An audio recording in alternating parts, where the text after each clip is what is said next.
Well, okay, seeing as we have a limited time, so we officially more or less say that we're going to start, Go for then it. you can sort of, I don't know, if you need to censor anything, you can say censor, not that it needs to be censored.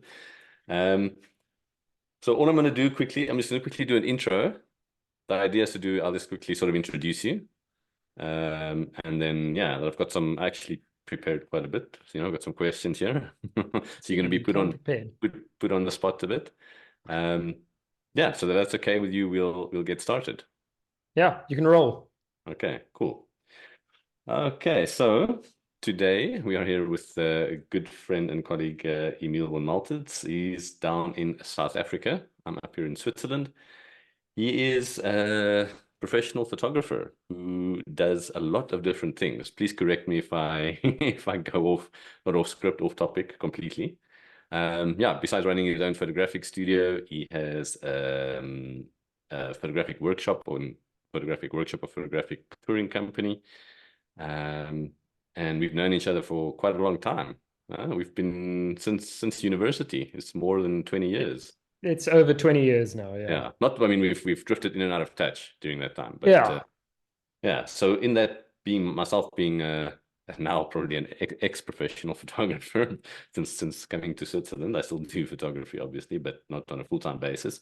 And as mentioned in my original introductory episode to this podcast, I like to chat to people who I think do some cool stuff, just people following their passions, doing what they like, and making it work, whether it's on a local level, international, etc., etc. And yeah, I got in touch with Emil to set up this podcast. We're both doing it between meetings with kids and dropping kids off and picking them up. So without further ado, I think we'll get into it. And I just want to say before we actually get into it is that one of the reasons I think this will be quite a cool story as well, besides that he does interesting stuff, is he actually thinks he's not interesting. So I think Oh, we'll well, no. prove Yeah, I'm next. sure there's more interesting people than that. And you also missed the point, the part where we worked together. You were also involved with Nature's Light as an Yes, of instructor. course. Before we left South Africa, yeah, we did some lovely workshops together, did some nice trips, and that was hopefully going to continue. And then a lot of sort of got thrown quite a few curveballs, and yeah, I ended up in Switzerland. But hopefully, we can still work together in future. Fortunately, we keep in Yeah, touch and bounce I ideas. have, it's gestating in my brain. I'd like it to Yeah, happen. same. But yeah, but that's maybe a conversation for another day. But that's definitely a Yeah. pinned on the how do you say? Definitely put a pin in that. What's on the to-do list on on the In the inspiration to-do wall. list, yes. It's up on the, it's on the board. Yeah. Okay. So first, I don't know. Should I do this chronologically or should I just sort of pull them out as at random? Are Well, you if you ready? if you have a little dartboard, you can just throw it at the board and we go from there. I'll do it like this. Um, Okay, maybe what makes the most sense is just quickly. So the idea is obviously to get a bit into what you do and why you do it, but also a little bit more on a personal level. Do you want to give us a quick uh, backstory Synopsis. on who is Emil? Sure. I'm attempting to make a living with a camera, I suppose. It's something I love doing. It's something I've always done. I mean, you and I met through photography back probably it was 2002 or 2001. 2002. No, 2001, I think. Yeah, around there, 2001, Yeah. 2002. Yeah, Photographic Society and the Mountain Club at Rhodes University. So I've always had a camera exactly. in my hand. I've always been Yeah. interested in it. And shortly after leaving in university and actually trying my hand at earning my living in the degree, the field that I actually studied, I very rapidly came back into photography and we've been trying to do that ever since. Being a photographer means you have, as you can remember as well, you've got multiple sort of things in the air, and multiple balls that you're trying to juggle. So, Yes. Yeah. I mean, yeah, I do my commercial studio, obviously, Lime Photo, which I'm in at the moment. Or at least this is the space that I do all the product photography with. And then there's Nature's Light, and I've increasingly been doing more documentary film work as well, which is I'm hoping will be something that'll grow into the future. I don't know if that's a backstory though. That's more of like a current story, but That's a here let's and now. now, yes. So why photography then? I know we obviously know it now. It's a massive, big passion of yours, but Well, why yeah. photography? So, I mean, as I say, it's always been a part of my life. I initially took it up when I was a teenager. I suppose it must have been about 13 or even 12. And I was fascinated by the natural world. And Mm, I was a lepidopterist of all things. So I collected butterflies. And to stop the weevils from eating the butterflies and actually get a record of them, I saved up and bought a camera. And camera arrived. The mm-hmm. hobby of lepidoptery and insect collection and all that disappeared almost overnight as I became more ensconced into photography and have been doing that ever since. But for me, one of the Okay. critical things around it is just that act of creation, being able to step Mm, out and appreciate the world in a visually aesthetic manner, which I still firmly believe that photographers have a greater appreciation for the visual world around us simply because we are more attuned and attentive to it. You walk mm, through the forest, and your average walker will just wander through, whereas the photographer looks at the way mm. that the light falls on the leaves. They look at the texture in the bark that they're walking past. Yeah. All of that kind of you get it. It's this visual high that you're on the entire time, and I think that creativity, if you're passionate about photography, that's what drives you, and it drives me certainly. So Yeah. even when you can't pay the bills at the end of the month, you still want to pick up a camera and take a photo. And buy and still get more cameras. Yeah, there we go. Yeah, no, absolutely. I mean, actually, yeah, I think personally, I quite agree or identify. Yeah, I agree with you there because, like you said, for me, photography is definitely like that. It's like a um, it's like a language, like something that you learn and you can never unlearn it. And when you're working, even if you're like walking to the forest, like you say, if you're walking on the beach, if it's early morning, if it's midday, besides just looking at things and observing, you're always looking at how the light falls on something. And yeah, it's just always it's always with you. And then obviously having the camera to capture that and then share that with people, whether it's in person or online. And I often find myself thinking, even if all the online world would disappear, I would, you know, I like it so much, I would still do it anyway. It's not, Absolutely. it's Yeah. not something we do or that's done for attention or it's actually that act of creating images that brings the joy or the satisfaction. Yeah. So in many ways, that whole thing, the idea of the act of the creation, I would like my images to have a longer half-life than I have. If somebody can Mm, recognize a photograph, but they don't know who the hell I am, I think I've actually won. That's a kind of goal. It's not yeah. about the photographer, it's about the image. Does the image have more sort of uh, have more of a storytelling purpose than the photographer? But you also mentioned just now about sharing information, and that's it. Photographers are storytellers at heart. So when you Mm, step out and you take a photograph, you're not just explaining this is what the view looks like or this is what the scene is. You're telling a story behind that scene, which is why we put so much heart into taking a photograph, because it's not yeah. just the photograph of the thing or the scene. It's your interpretation of that scene. It's your emotions and your feeling behind it when you take a photograph. How Mm, you feel when you take that photo informs what you're doing with your aperture, your shutter speed, how you're going to be processing it at a later stage, everything. So it's a very, very personal act of creation when you do take a photograph, and you're telling a story on top of all of that. yeah. Yeah. Are Very you cool. stumped? No, no. No, no, I'm just taking it in. I'm just not trying to. Uh, I mean, I agree with so much what you're saying. I don't want to. I want to butt in every every 10 seconds with my own viewpoint because my idea is to actually get, to get your um, Well, yeah, I was to get thinking about the definitely. fact that, okay, so obviously I still earn a living out of my camera, but Yeah. you're still telling stories through the camera now with what you've moved to. So even though you're not Mm. necessarily heading out every day to earn a living out of your camera, I'm still seeing a ton of photographs from you on the internet coming out fresh all the time. And maybe there's even more passion behind it because you're no longer earning an income from it. Yeah, for sure. I mean, there's definitely something to be said for that. Whereas, I find myself now finally also, well, having the time as a relative as a relative term because now I find myself when I do manage to make time, I can actually go back through my image archive and Yeah. organize it a bit better, number one, and number two, find images that have never seen the light of day in terms of either making a print or getting it out online because I've always been, at least initially, 10, 15 years ago, maybe a little bit longer, when you're earning a living from the craft, you're back against the wall initially, and maybe you get a little bit ahead to create And oh, sorry, I'm just seeing. But so many devices here. It's like beeping around. Let me put All this the on air. screens. Yeah.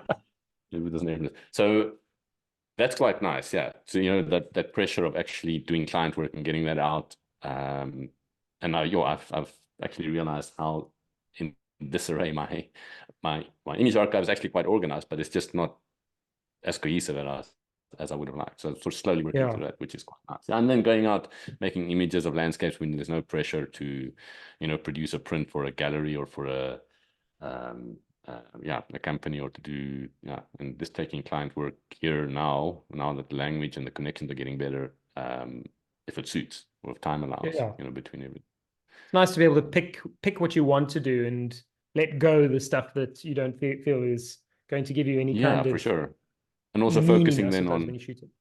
yeah, and not necessarily having to photograph something that you're not passionate about yourself. You're passionate about making images, but not necessarily of the subject matter, and that often shows. On a professional level, you can obviously get past that, but on a personal level, that tends to come to the surface. So now focusing more. It can grind away at you. I mean, one Yeah. of the guys I assisted early on in my career as a photographer Mm. he didn't enjoy photography.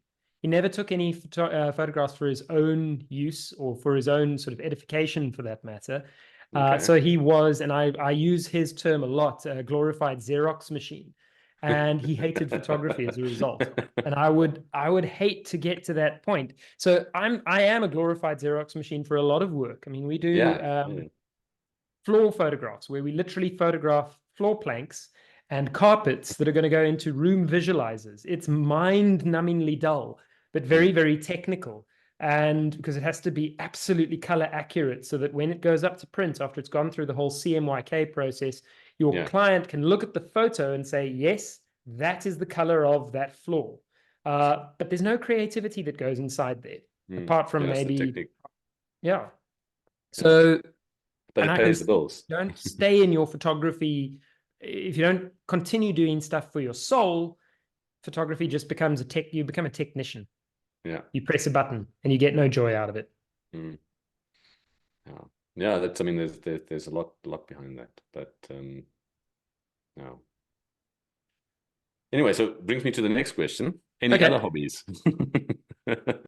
Funnily enough, yes, there is. I took up a hobby in 2020. Yes, it was around the time of lockdown. I brew beer. Yes, I'm not sure if we did touch on that. I mean, I know you enjoy a good beer, a good beer, but I didn't. Always But are you have. brewing? So are you brewing from scratch or from like a kit? Like No, the from scratch. From it's called all grain brewing. yeah, I have somebody else mill the grain for me, but then I yeah, do the full commute from there. So yeah. you That's what steep I'm. it in your mash tun and you Mm, produce a wort and you yeah, okay, because I know you can absolutely love it. also. And it sorry? No. So I know because I know you can also brew beer. Like you can get into that process of halfway through with where it's already you're still brewing, but it's not from quite as far back as I think as you're doing it with the Correct. raw ingredients. There's a much easier way to get into it where you Mm, basically buy a kit that you boil that up, you add your hops, you put that into a vat of water, which can be yeah, cold as well. So there's no issue around that.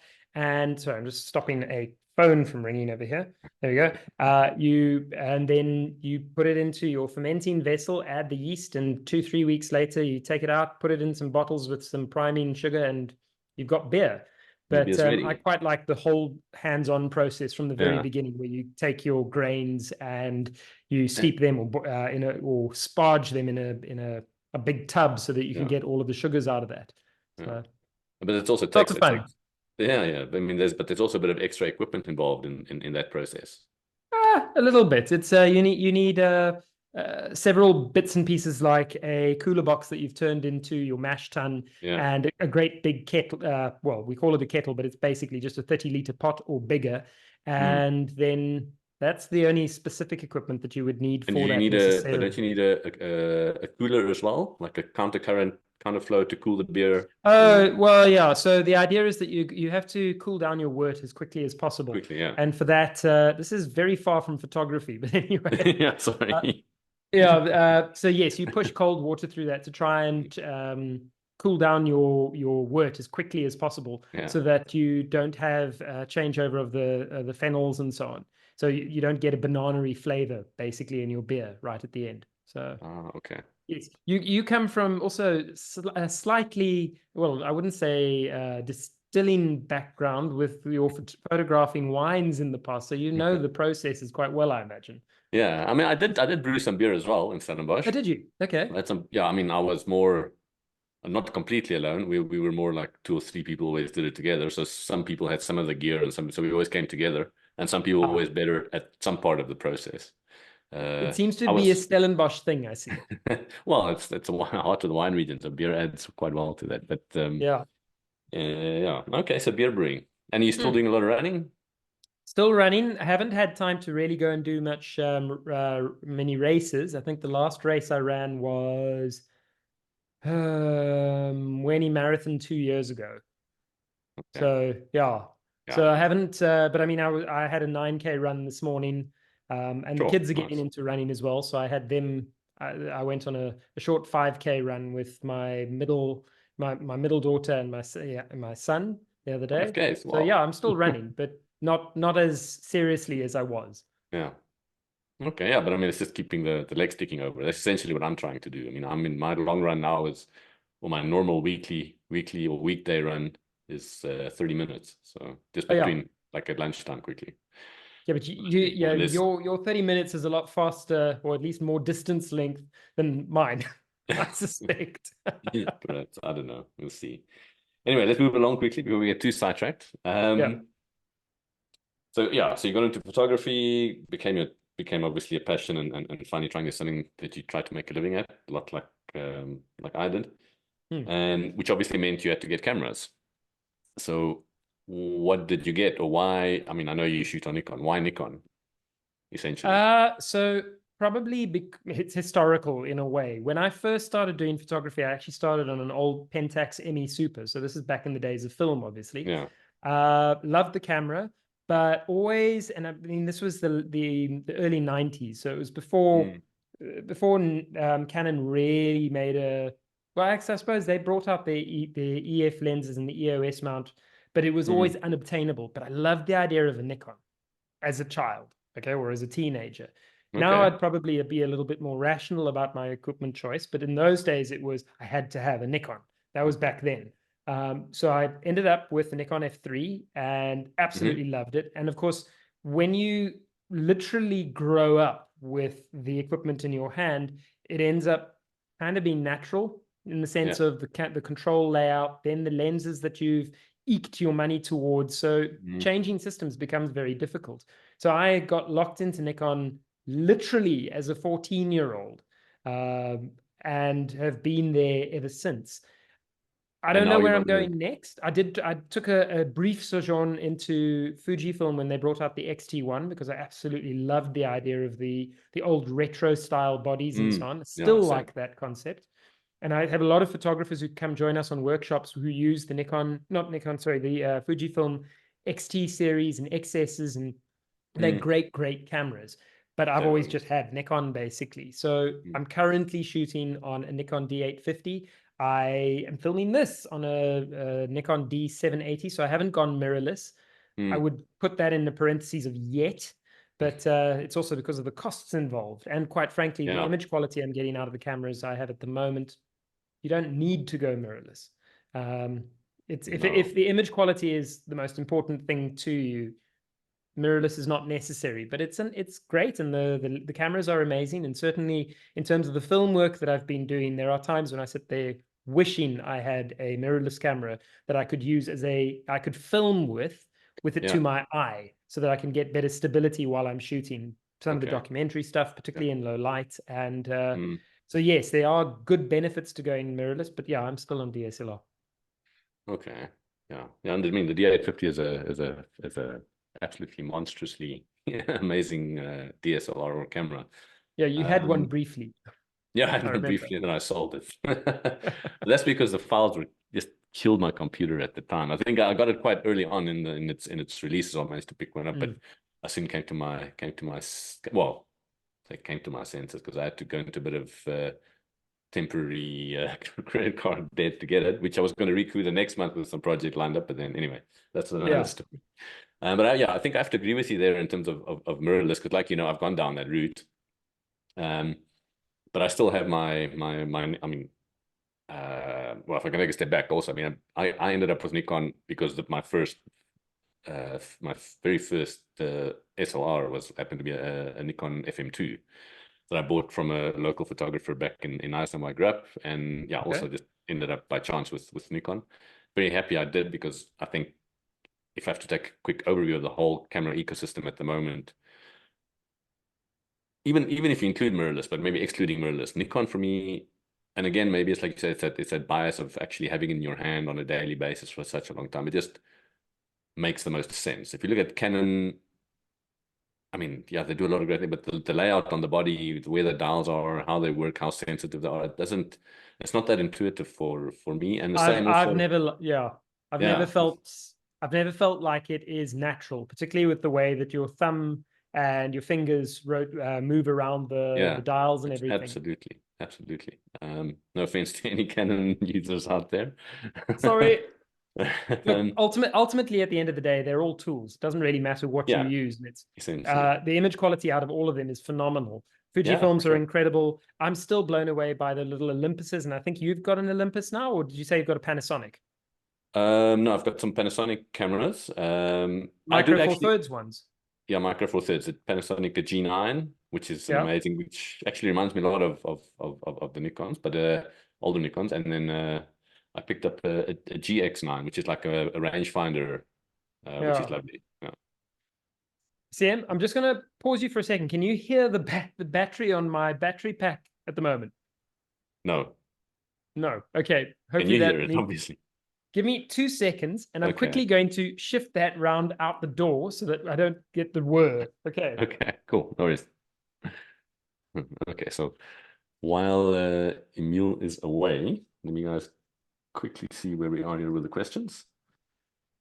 Yeah, making slow progress. We'll get there. Thanks for sticking with us. But this podcast is both a catch up, because we haven't actually spoken to each other for a long time, and a podcast all in one. So I hope you appreciate that as well, and maybe getting some insight, whether it's hopefully mostly with photography and some beer brewing.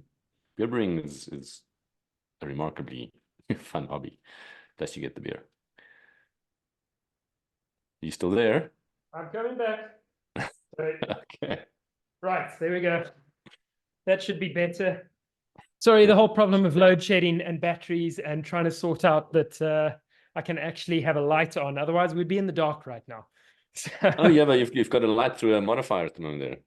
Correct, yes. Okay. I've got it's not the window, but you've got a large sliding door there, no? I do. You're absolutely right. Of course, you've slept in the studio once before, so you know. Before we headed up into the berg once, yes. Yeah. But the problem is we've got a really overcast day outside, so there's not actually that much light coming in. So if I switch this off, you'll see. Oh, yeah. Switch it on. Yeah, switch it on, exactly. Okay, yeah.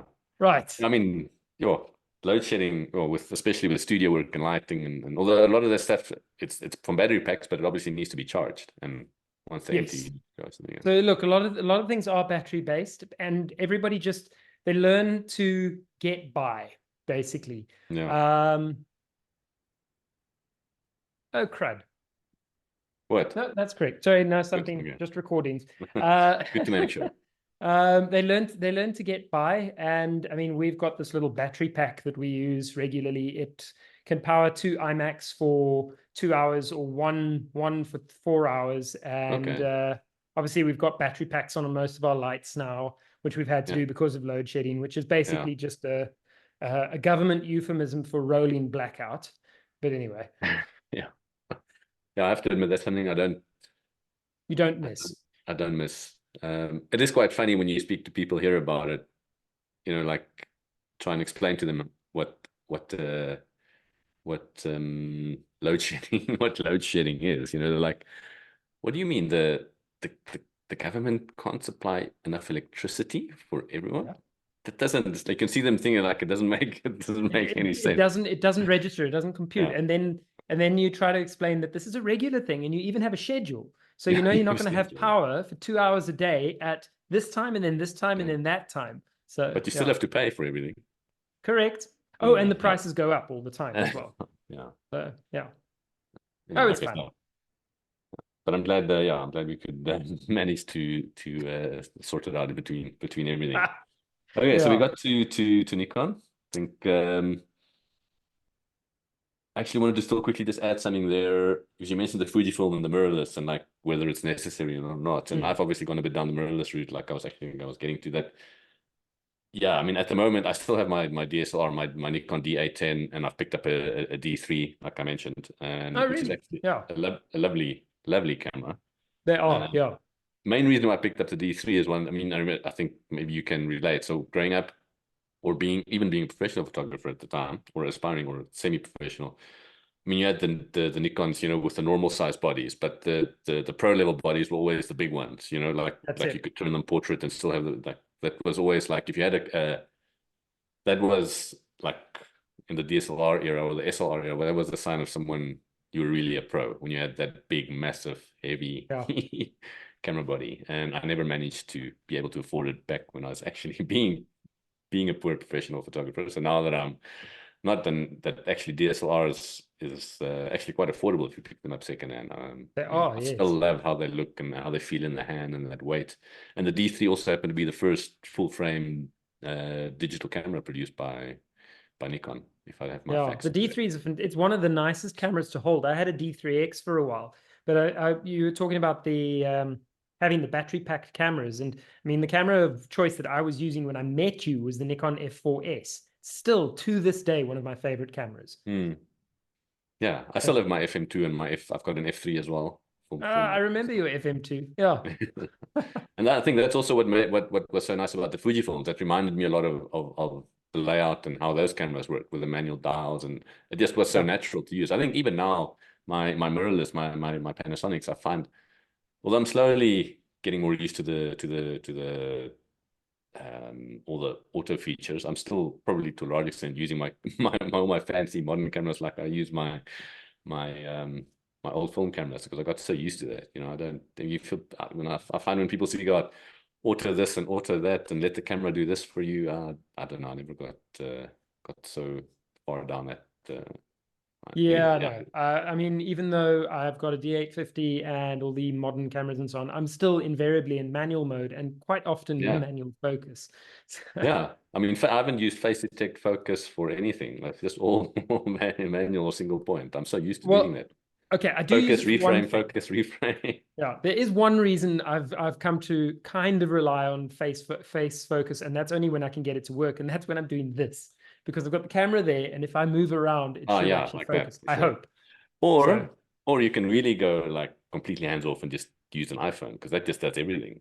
That's no, 100%. And I mean, I was watching something on YouTube literally today about the uh, the shot on iPhone. How do they actually get it to look like shot on iPhone? It is an iPhone, but they've also got about, I don't know, $20,000 worth of lighting and gimbals and yeah, dollies and no, for tracks. sure. And yes, Yeah. so it's not just the camera, it's everything else that goes into taking that image or creating that Yeah. scene. No, absolutely. But I mean for me as far as this stuff goes, it's so nice with I mean this might sound a little bit uh completely the opposite of what it should be, but I mean I love I can see why people love it so much because you literally pull it out, press record, and And it it's just done. it stays in focus. You can change. You have 3 different lenses. I can even use the sound if it's like an all-in-one studio. He says in essence, and I've Yeah. actually used it before on small productions, like shot whole little shorts on it. If it was only Sure. for YouTube or for online use, but so anyone listening, your iPhone is fine. You can use You it. can actually, yes. Yeah. um. Okay. Cool. So film versus digital. Any thoughts? Well, I'm still shooting film. I have a black and white project, which no doubt if you actually come down to South Africa again, I will end up photographing you. It's called Faces in My Life, and it's all the Okay. people who I've met, not necessarily just random everybody, but anybody Mhm. who there's been a connection or there's some kind of influence or you gotten to know each other kind of thing. Yeah. I try to take their portrait, but it's all shot on one film stock on one camera with one lens. And it's Ilford Delta 400 Hmm. on a Zenza Bronica ETRSI. It's a ETRSI with an 18mm lens. So it's all the same. Hmm. And one of the things about it is, look, the image quality isn't as good as shooting on my D850. I can get far, far better images from a technical sort of perfection point of Mm. view. If we're talking about like the fineness of the grain or the clarity or the sharpness or even Sharpness. even the dynamic range or exposure Mm. latitude, if we were talking film, is better on digital. Yeah. But having the film camera slows everything down and it becomes more about the moment being photographed. And everybody I've photographed has said it becomes more of an event. With the digital camera, it's almost like a throwaway thing. It's done. It's Yeah. dusted. Yeah. Yeah. With the film, we have to set it up. I've got to make sure I've got everything right. If I'm using any kind of lighting, it takes that much longer. I've got Yeah. the light meter in one hand. I'm checking levels all the time. So it becomes this whole, like I say, it's an event. It's more than just taking the photograph. It's an Mm. experience in itself being photographed and taking the photograph. Yeah, So absolutely. in that regard, I still love shooting film. I still Mm. put black and white film through my Nikon F3 regularly and just go and play basically. And it's about that experience of taking photographs and seeing the Mm. world and also not knowing exactly how that photograph's going to come out. There's Yeah. that sense of wonder still when you Yeah. process the negatives and you look at them for the first time up against the light, and it's awesome. So Mm. digital is better from a technical point of view, but they're both image making devices and ways to view the world. So Mm. in that regard, they're not better than neither is better than the other. It's just another Mm. way of creating an image. So you still, yeah, so you would say maybe that you prefer from a working perspective digital, but from on a what was that? Is there something? Yeah, I mean, I would be excited if I had a client come to me and say, "We want you to shoot this in film." Absolutely, I'd love it. Absolutely Mm. love it. In some ways, it's a lot less work because you don't have to sit behind a computer processing those photographs after Oh, the tell me fact. about it. Oh. Yeah, yeah. I mean, the wedding photographers of the old days, they had it easy, man. Sure. Not that I'm a wedding photographer and I don't want to put down anybody over here, but my first weddings I shot when I did shoot them, I shot them on film. Yeah, I would, same. yeah, process the images, take them to the lab. Sorry, I'd take the photographs, take them to the lab. They'd process them. They'd work out all the color correction. And then, better yet, they'd put the album together. It's so much simpler. Yeah. Nowadays, you got to do everything Yeah. from the moment you get there. You're taking the photographs, then you're processing them. Then not only do you have to design a bespoke album that looks more like a glossy coffee table book, you then Mm. also have to put together a website and then do a CD with music and all this kind of pizzazz. Yeah. And there's a good reason I'm not a wedding photographer. Yeah, I was Maybe just gonna maybe say, I maybe I also suck at it. I don't know. So, I was just gonna say, I'm very glad I got out of that soon after moving yeah, to digital, thankfully. yeah. Um, yeah. Documentary kind of stuff, the corporates, the industrial work, landscape, obviously, those kind of things, they're exciting. They're interesting. I love them. You don't feel like you're going to have bridezilla and a mother coming at you at the end of the day. I should not cut that. Don't put that in the. You're not gonna irritate anybody, and you're not gonna make any like life-changing mistakes. Oh, I've got vervet monkeys outside coming Yeah. to watch us now.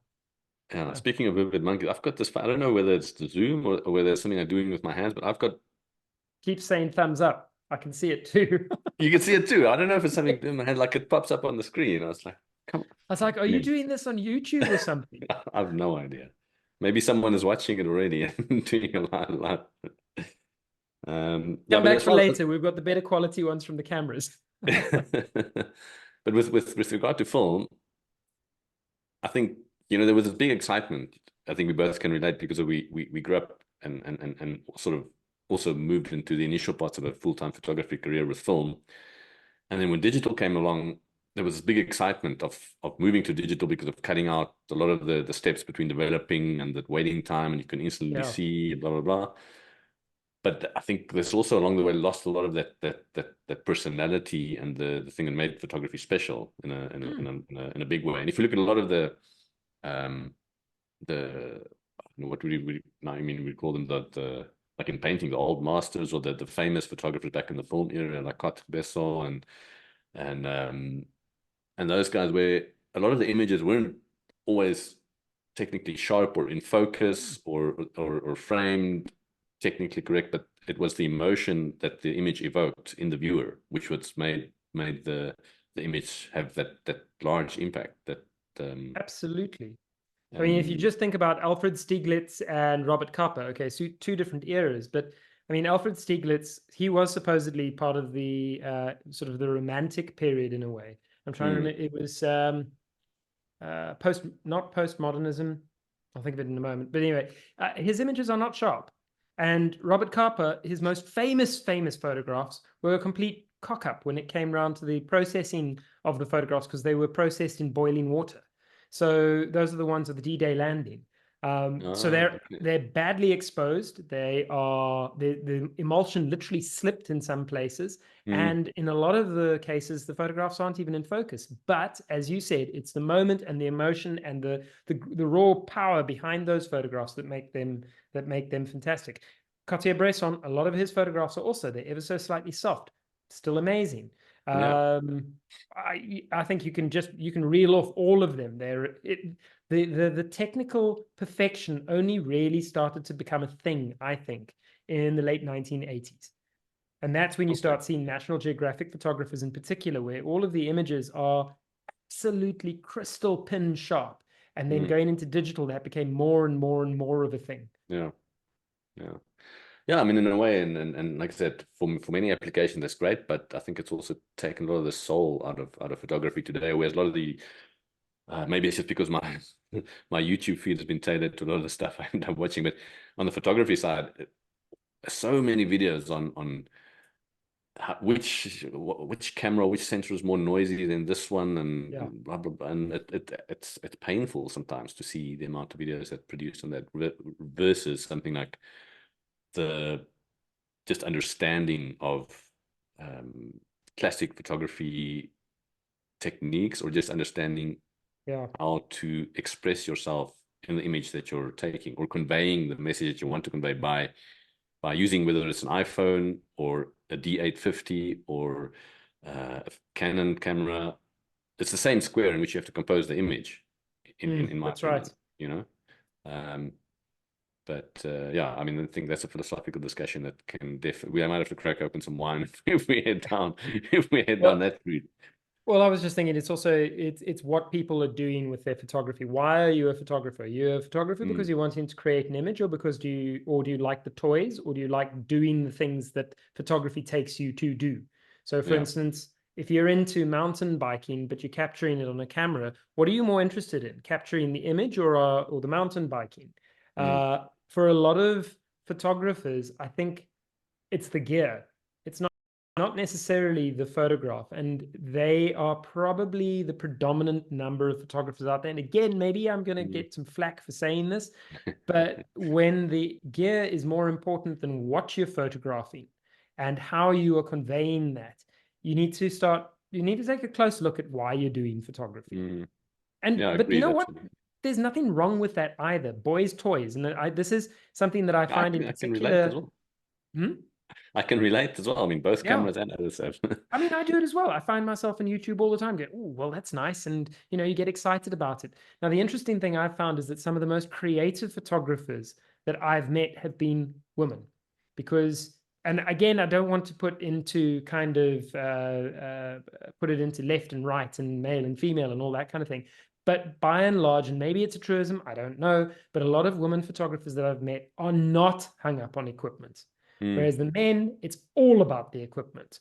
And as a result, the people who are more creative and more courageous about creating images that are not necessarily technically perfect, but they resonate from an aesthetic point of view, is very often from female photographers who aren't hung up on how many pixels it's got and can it do 120 frames per second, and I've got to make sure I've got an f1.8 lens and all that kind of rubbish. They just pick up the camera and they create this incredible photography that is it's not perfect, but it's awesome. Yeah, it really hits home the message, the emotion and the soul behind the image. Essentially, like you mentioned earlier, the camera just becomes a tool to convey the story. Yes, and that is more about your connection to your subject than the camera that you're holding. So, Absolutely. and I mean, you can see this great landscape photographers tend to have an affinity or a love for the landscape itself. Yeah, they know the landscape intimately before actually picking up a camera. Yeah, that's it. And it's the same with people, with portrait photographers, and I would say even war correspondents, those who have more of a feeling of empathy and an ability to connect with their subject matter, they make better photographers. It's not about the camera. It's about your connection between the photographer who is telling a story and who is basically the interlocutor between the subject and their message for whoever is viewing those images at a later stage. Yeah. Oh. Absolutely. Yeah, that's I think that's one of the most important points about photography. But the gear is nice also. I mean, I like toys. Who doesn't? But that's actually one of the things that I've also sort of had to re-teach or realize, reteach myself now, not having to do it on a work level, or just that, because I've built up a lot of gear over the year for certain applications. I'm actually slowly getting rid of it, still keeping a core amount, but moving to micro four thirds. That's really a size difference. I think there's a big myth about people moving to mirrorless for the weight savings, because now with Nikon mirrorless cameras, even Canon, a lot of those cameras are the same size as the original DSLRs. The lenses are even bigger, heavier because of the wider apertures and the. Well, the Z8 basically weighs the same as the D850, and if you were to take a 50mm 1.8 on the F mount and put that on the D850, it's actually going to be lighter than the Z8 with its equivalent Z mount 50mm 1.8. So the weight savings aren't there unless you get a smaller sensor. And because the glass is, you need less glass. Yeah, basically. And I mean that's one thing with the micro four thirds. I mean that's really the size of the glass of the lens. That's really big. That's very nice. You can fit a lot into a small bag. But anyway, that's also and so being happy with less, or not with less in terms of the amount of gear, but also more basic gear.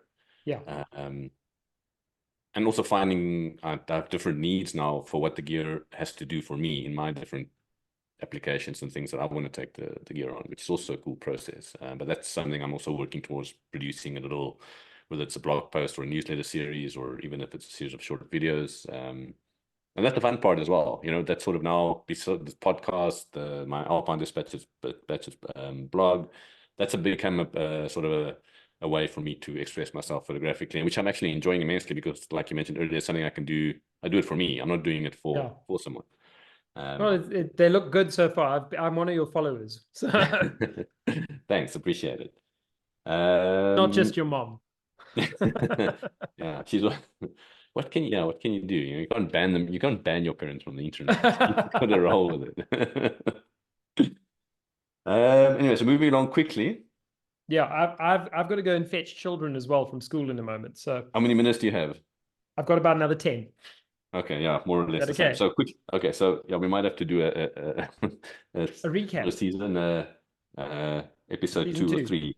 So let's just quickly okay, so without getting distracted. So okay, I've got some questions here that maybe you've recently started, well, not recently, you have had a YouTube channel for a while, but you recently really started to put a lot of effort into it, which I find quite admirable, or I admire quite a lot. And it seems to be growing slowly. You're really leaning into the Capture One end of things, which I think is a good, I don't know whether I think it's something that you enjoy, but it's also a good, indirectly maybe a good strategy, because I think there's a lot of lack in information out there for for people. So But I Capture mean, One doesn't have the same kind of user base as something like Lightroom. mm, I've been a Capture One user for a very, very long time now.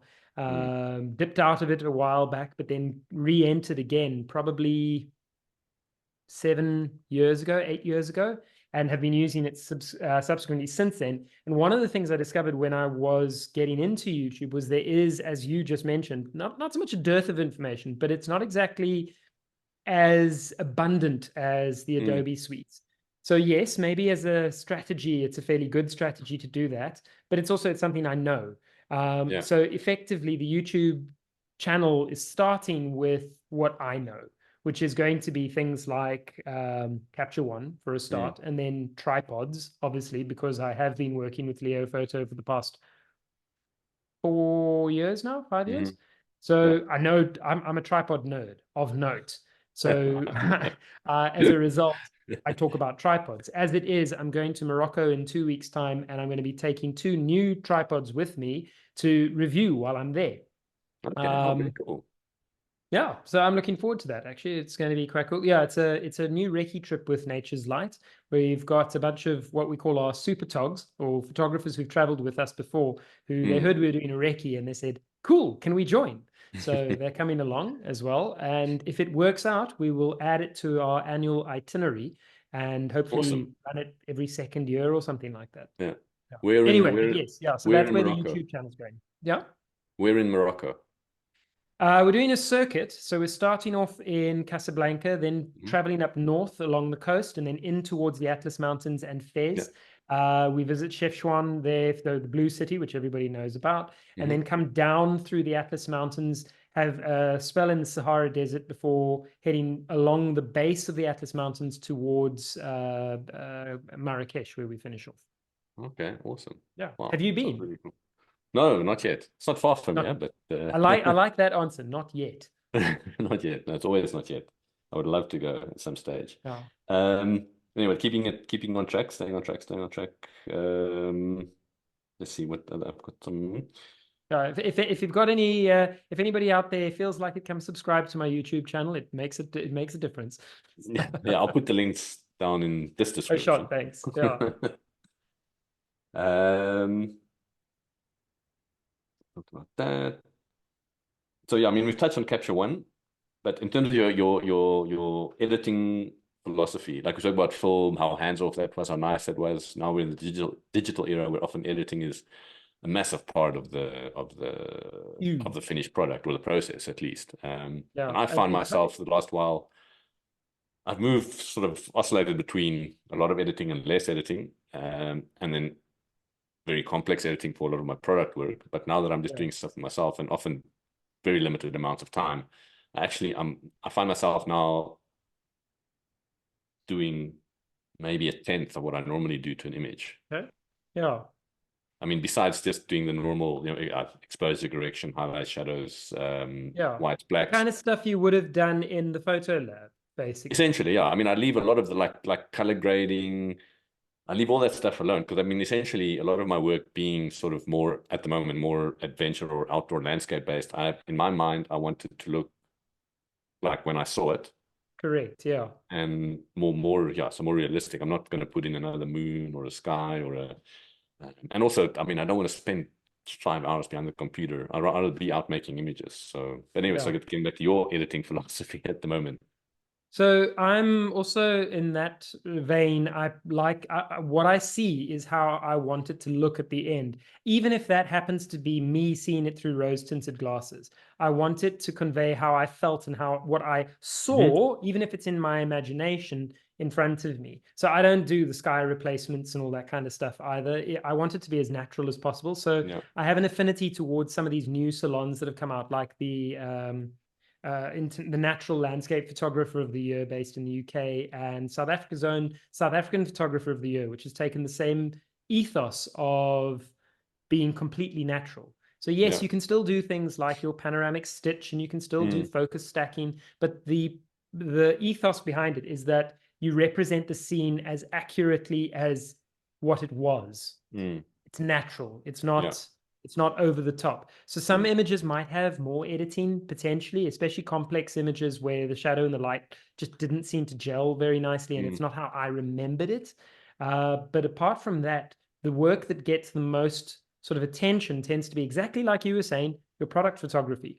Because sorry, I keep looking outside because I've got literally a troop of monkeys there now, and they've just gone into the kitchen and stolen a banana. Do you want do you need to close something quickly? Hang on a second. Matthew, close doors, please, because the monkeys have gotten into the kitchen. Ah, life in Africa.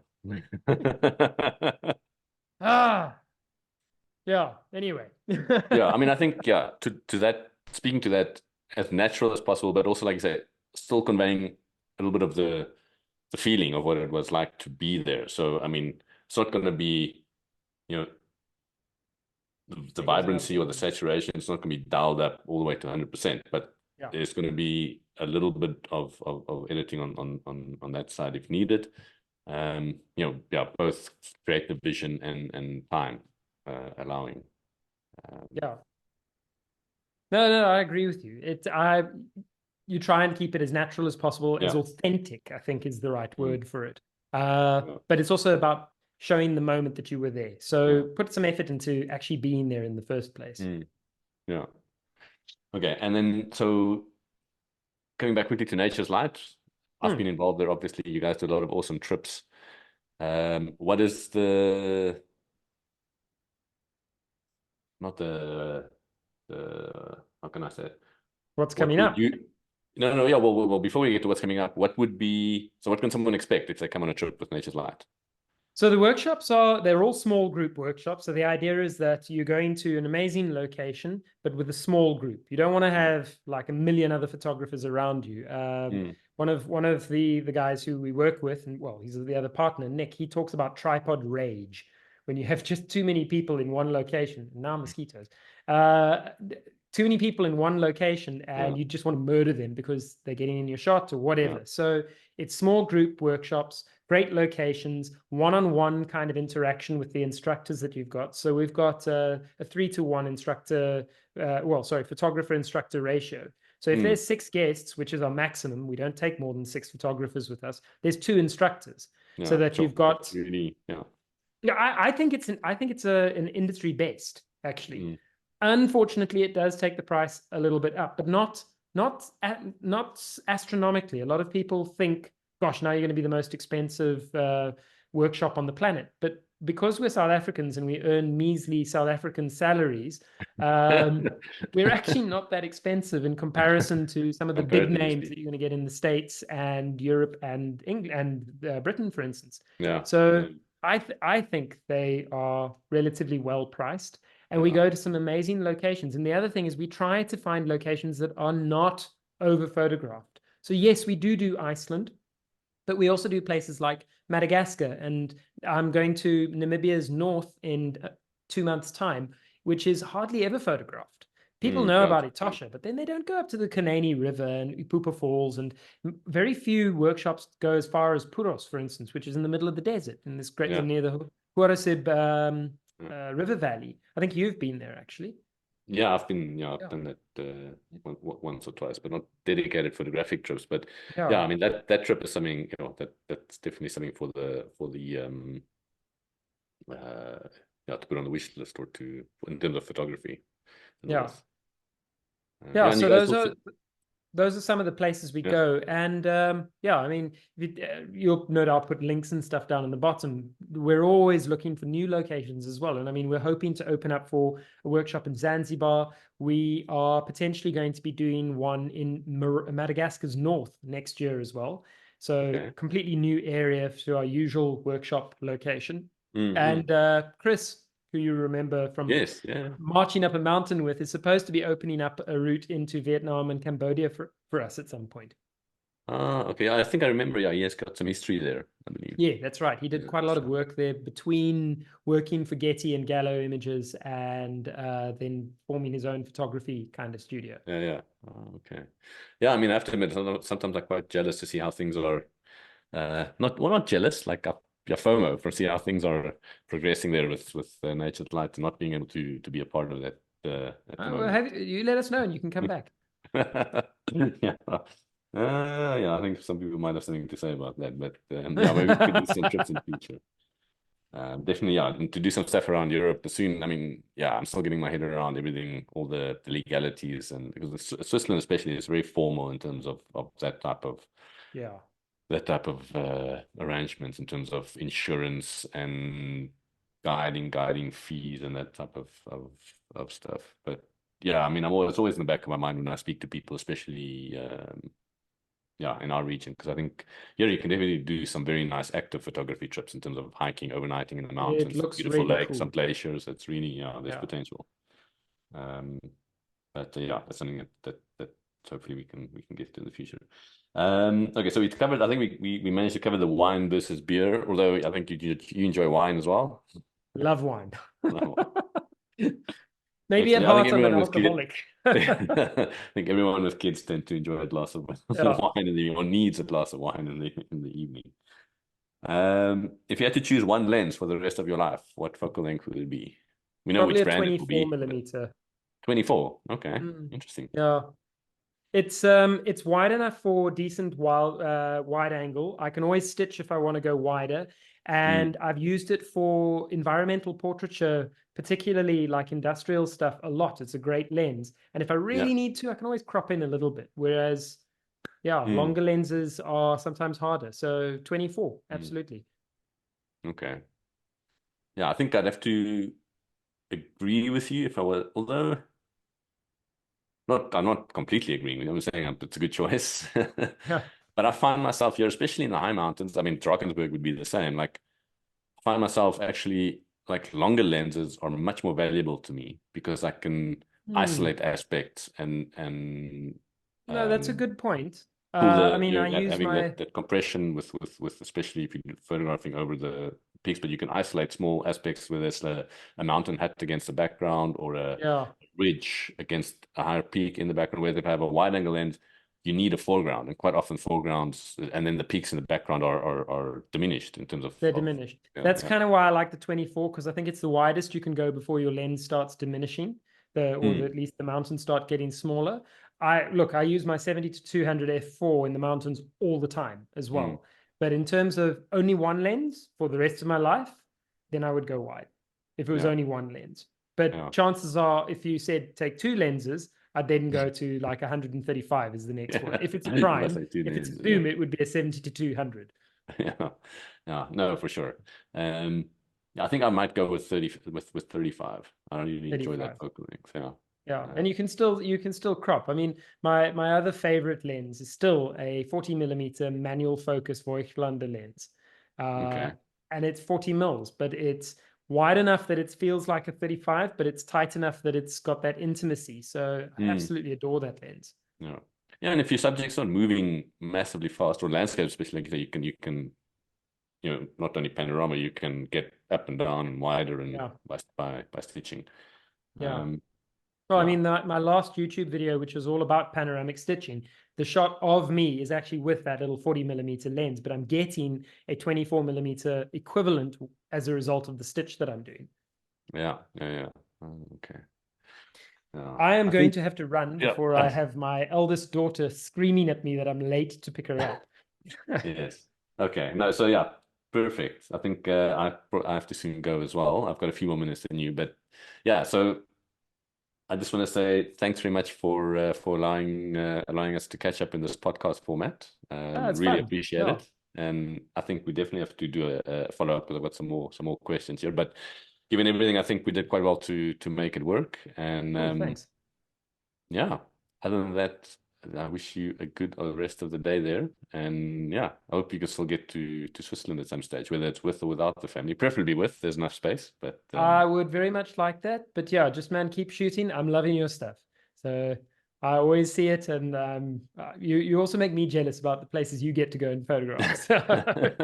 So at least that's good to know. mutual. I don't have to feel complete misery because of the FOMO I'm having for what you guys are doing. But like I mentioned, yes, I'll put all your stuff down in the description below this podcast. And yeah, again, thanks very much, and hopefully we catch up soon. Thanks very much. Yeah, have a good one. Don't get too cold. Go enjoy the slopes. Cool. Ciao. Cheers, mate. Bye.